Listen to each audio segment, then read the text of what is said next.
Bueno, vamos con la siguiente, la 110. Se atan a una cuerda esferas de plomo separadas a distancias iguales. Esto es como una condición inicial. Luego dice, tenemos una nueva condición. Se quiere que el tiempo de caída de la esfera 1 sea la mitad del tiempo de caída de la esfera 2. Eso lo podemos de una vez traducir a una expresión matemática. T1 es igual a un medio de T2. Eso es lo que queremos. ¿Listo? Y luego dice, la configuración que produce este efecto es la presentada en la figura. Y aquí tenemos las cuerdas con las esferas de plomo. Dice de plomo, el plomo es tóxico. Entonces, bueno, no sería buena idea hacerlo con esferas de plomo. Eh, y las esferas pues están a diferentes alturas. Por ejemplo, aquí, H1, la altura de la esfera 1 es L. Y la altura de la esfera 2 es 1, un medio de L, ¿cierto? En el segundo caso, H1, en todos los casos H1 está a una altura L y lo que cambia es H2. Entonces aquí H2 está 3L, en la siguiente H2 está 4L y en la última H2 está 1, un tercio de L. Listo. Y lo que nos están preguntando es cuál es la altura de H1 y H2 para que los tiempos de caída pues sean así, que T1 sea un medio de T2. ¿Listo? O sea, ¿cómo debe ser H1 con respecto a H2 o al contrario? H2 con respecto a H1, da igual. ¿Qué dicen? ¿Cuál es la respuesta? Entonces uno reconoce el ejercicio, el tema, y dice, pues, ¿cuál ecuación me sirve? Pues si uno no se acuerda de la ecuación, pues aquí en el simulacro puede buscarla y se la aprende porque pues, en el examen no la va a poder buscar. Entonces, caída libre, listo. Pues miremos, ecuaciones de caída libre. Hay varias, son bastantes, aunque hay como unas principales y de ahí se desprenden las demás. Tenemos una condición de tiempo, o sea, el tiempo es conocido. Tenemos la gravedad, obviamente. Y nos preguntan es por la altura. O sea, necesitamos una ecuación de caída libre que relacione altura con tiempo y despejamos la altura. Ya, eso es básicamente lo que toca hacer. Y esta. ¿Sí? Dice que la altura es igual a la gravedad multiplicado por el tiempo al cuadrado sobre 2. Y ahí está lo que necesitamos. Ahí está la altura. Entonces, para la altura de la esfera 1, H1, pues simplemente le puse el subíndice, H sub 1, para decir que es de la esfera 1 con un tiempo sub 1. Ya, no hice nada más.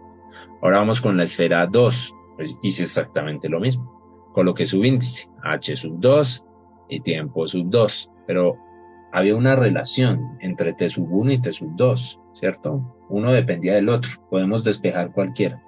Yo ya había despejado. Yo dije T1 es igual a un medio de T2, pero pues uno podría decir T2, este de pronto no se ve mucho. Uno podría decir T2 es igual a 2T1. Pues da igual, como uno quiera. Entonces yo dije, bueno, sabemos que T1 es un medio de T2, ¿cierto? T2 es 2 veces T1, entonces reemplacemos. Aquí donde dice T2, no pongamos T2, pongamos 2T1. Listo. Entonces, aquí ponemos 2T1. Y esto está al cuadrado. Aquí no podíamos, aquí estaba el cuadrado también, pero no podíamos hacer nada. Pues t sub 2 al cuadrado. Entonces, 2t sub 1 al cuadrado, pues es 2 al cuadrado 4 y t sub 1 al cuadrado, pues queda t sub 1 al cuadrado. Y ahí estos ejercicios siempre son iguales, siempre son iguales. Es la misma estrategia. Uno reemplaza una de las variables, por ejemplo t2, la escribe en función de la otra, t1. Y cuando hace eso, reorganiza. Entonces, miren que aquí podría haber dividido el 4 entre 2. Pero si hago eso, entonces ya no voy a poder comparar con H1, porque es que me están preguntando cómo es H1 con respecto a H2. H1 es esto, ¿cierto? Entonces mírenlo aquí. GT sub 1 al cuadrado sobre 2. Lo único que hice fue reorganizar, saqué el 4. ¿Ok? O sea que esto de aquí, esa bolita verde, es H1. Por lo tanto, H2 es 4 veces H1. Si dividen el 4 entre 2, pues ya no es tan fácil de ver. No es que esté mal, pero pues no es evidente. Entonces, a la altura de la esferita 2 tiene que ser 4 veces la altura de la esferita 1. ¿Y esa cuál opción es? La C. Miremos aquí. La altura de la esfera 1, pues la estamos llamando L, o sea, 1. La altura de la esfera 2 es 4L, 4 por 1, 4. ¿Listo? Se toma una jeringa de área transversal A y se mueve su émbolo hacia arriba a una distancia D. Y aquí la tenemos, distancia D. La temperatura del lugar es T y P es la presión atmosférica.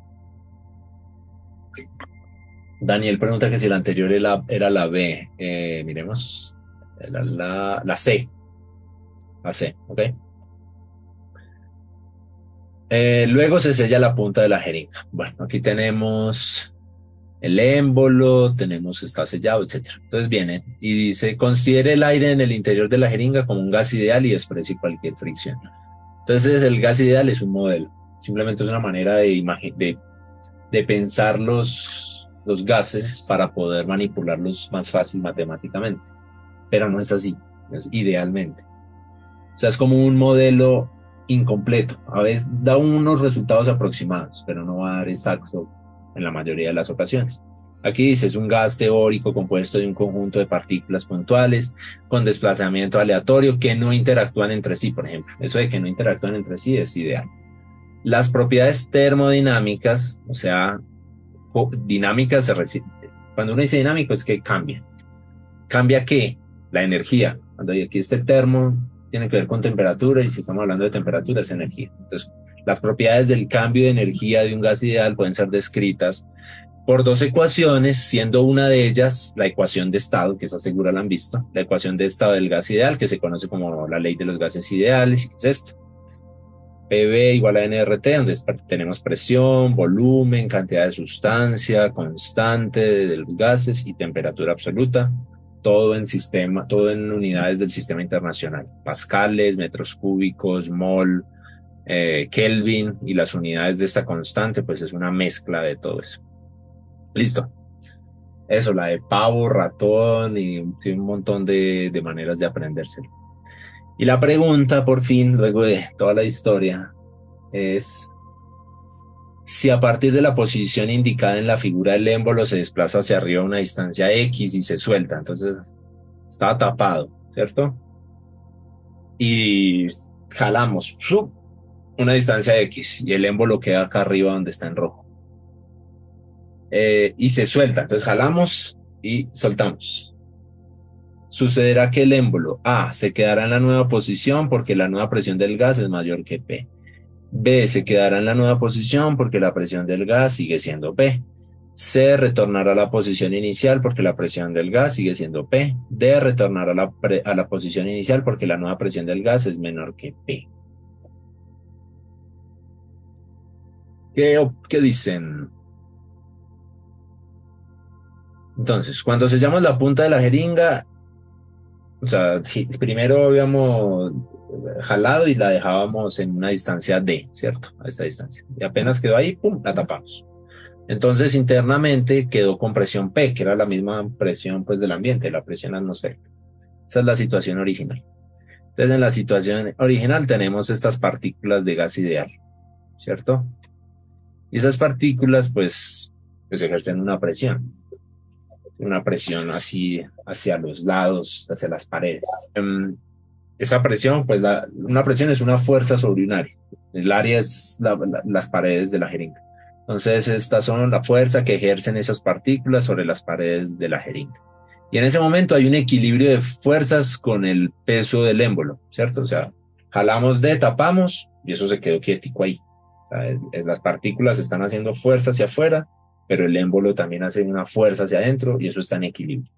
Y luego tenemos una nueva situación en donde jalamos más con la punta sellada, jalamos una distancia X. O sea, antes estaba acá. Y ahora jalamos más. Tenemos la misma cantidad de partículas, ¿cierto? Y tienen más espacio. El volumen es mayor. Por lo tanto, hacen menos fuerza, ¿cierto? La presión es menor. Entonces, cuando nosotros soltemos, como la presión es menor, la guerra, el equilibrio de fuerzas, ¿quién lo gana? Lo gana el émbolo, va a volver a empujar. hasta que otra vez se equilibren. ¿Dónde se equilibran? Pues otra vez en D, a la distancia D, donde estaban al principio. ¿Listo? Así que la respuesta es la D. ¿Ok? Para que el émbolo baje una distancia de tercios a partir de la posición inicial indicada en la figura, o sea, vamos a hablar es de esta posición. No, no vamos a tener en cuenta la X. Ese desplazamiento no existe. A partir de la posición inicial indicada en la figura, se le debe colocar encima un cuerpo cuyo peso sea igual a, y aquí tenemos unas expresiones. Entonces tenemos esta es la situación original con D, y lo queremos bajar de tercios. Queremos que baje este pedacito. Para eso le queremos colocar un objeto, pues que tiene que pesar, pues algo, ¿sí?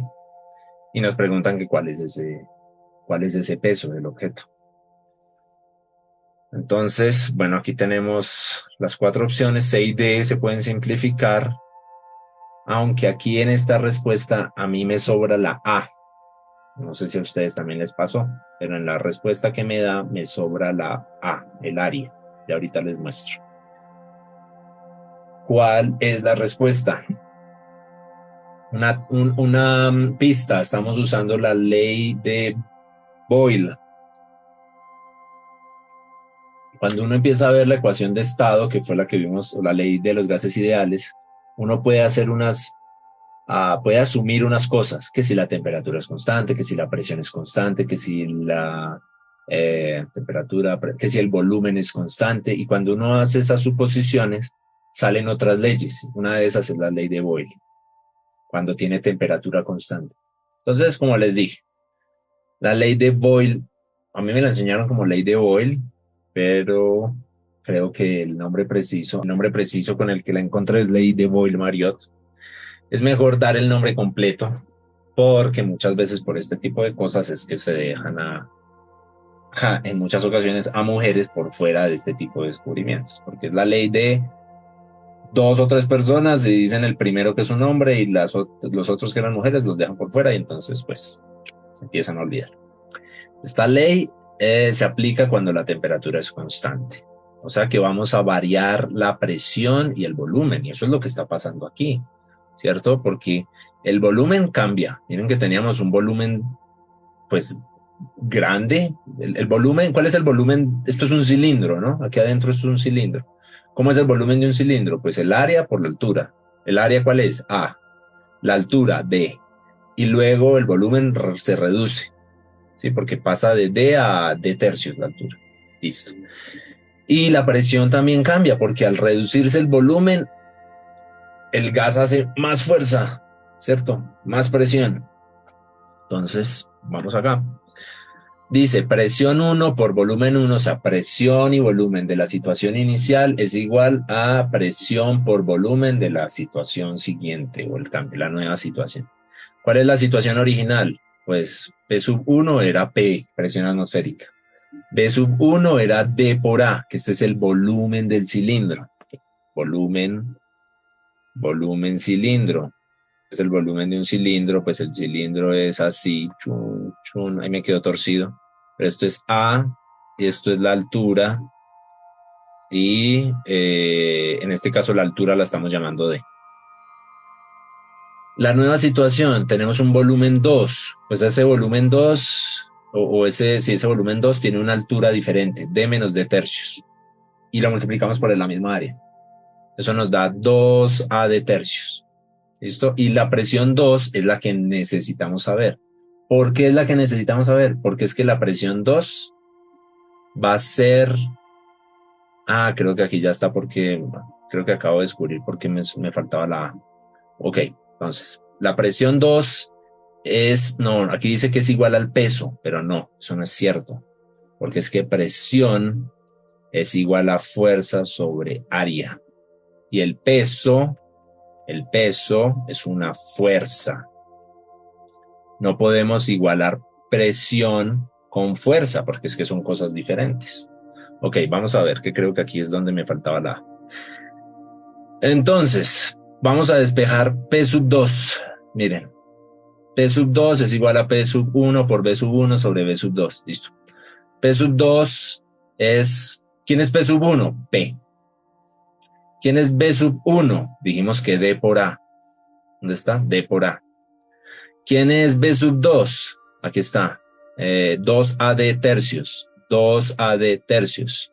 Listo. O sea que P sub 2 es 3. Entonces, 3P medios. Listo. Ya habíamos dicho, como les dije arriba, nos están preguntando es por el peso del objeto. Presión no es fuerza.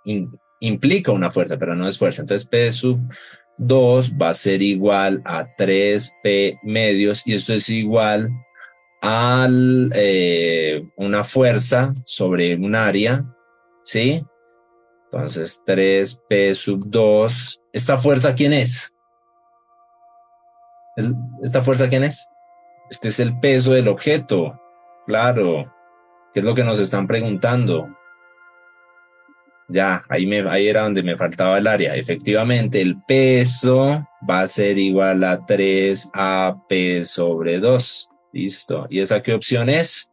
La opción B. Sí, yo había colocado que parecida, pero no, es la opción B. ¿Listo?